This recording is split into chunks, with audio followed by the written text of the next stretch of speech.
2006 तक बेली सिटी पर 13 कैटेगरीज में 40,000 प्रोडक्ट्स थे। मंथली सेल्स 1.25 करोड़ तक पहुंच चुकी थी और आबिद बेली पाकिस्तान का सबसे बड़ा लैपटॉप सेलर बन चुका था। जो डीलर्स पहले आबिद बेली को सप्लाई करते थे, अब बल्क में आबिद बेली से खरीदने लगे। फिर एक दिन इस्लामाबाद ट्यूनीशियन एम्बेसी से कॉल आई। उन्हें एक रेयर लैपटॉप चाहिए था जो सिर्फ बेली सिटी के पास अवेलेबल था। उन्होंने कहा, इस्लामाबाद भेज दो, पेमेंट डिलीवरी पर करेंगे। आबिद बेली ने जवाब दिया, पहले चेक डिपॉजिट करें, क्लियर होने के बाद लैपटॉप भेजूंगा। असिस्टेंट ने फौरन कहा, आई डोंट ट्रस्ट पाकिस्तानीज। ये अल्फाज हवा में थप्पड़ की तरह रुक गए। आबिद बेली ने कामली जवाब दिया, आप मेरे मुल्क में रहते हैं और कहते हैं कि आप पाकिस्तानीज पर ट्रस्ट नहीं करते, तो मैं कैसे ट्रस्ट करूं कि पेमेंट मिलेगी। आबिद बेली ने डील रिजेक्ट कर दी। 2 दिन बाद एक इस्लामाबाद के डीलर ने कॉल करके डील प्रोसीड करने को कहा। आबिद बेली ने पाकिस्तान एयरफोर्स के दोस्त से कांटेक्ट किया जो पिंडी में था। लैपटॉप दोस्त के घर डिलीवर हुआ। असिस्टेंट वहां आया, पेमेंट की और लैपटॉप ले गया। अगले दिन असिस्टेंट ने कॉल करके माफी मांगी और प्रॉमिस किया कि वो बेली सिटी को हर एम्बेसी में रेकमेंड करेगा। आबिद बेली ने डिस्ट्रस्ट को एक्सपीरियंस बनाया और एक्सपीरियंस को ट्रांजैक्शन। फिर आबिद बेली ने फ्रेंचाइज मॉडल इंट्रोड्यूस किया। लाहौर और पेशावर के डीलर्स ने 1.5 लाख देकर फ्रंट एंड वेबसाइट्स ली जो बेली सिटी के बैक एंड से कनेक्टेड थी।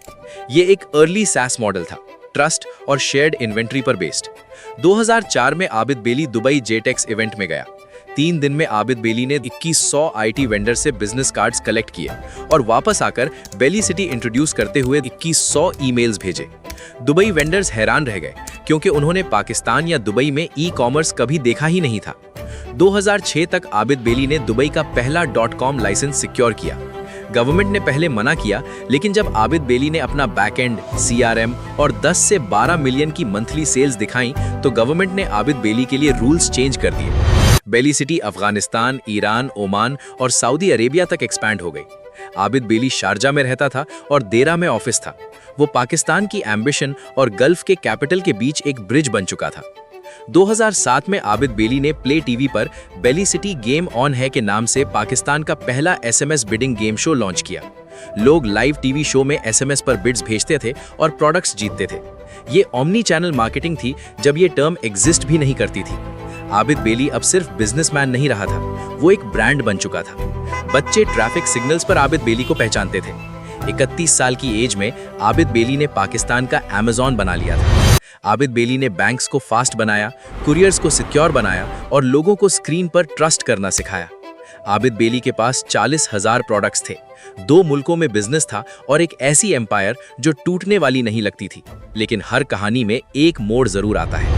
अगले एपिसोड में हम जानेंगे आबिद बेली की वो 3 सबसे बड़ी गलतियां और कैसे सिर्फ 1 साल में आबिद बेली 4 करोड़ 8 लाख के कर्ज में चला गया। और फिर भी आबिद बेली के पास सिर्फ एक चीज बाकी थी, दोबारा शुरू करने का यकीन।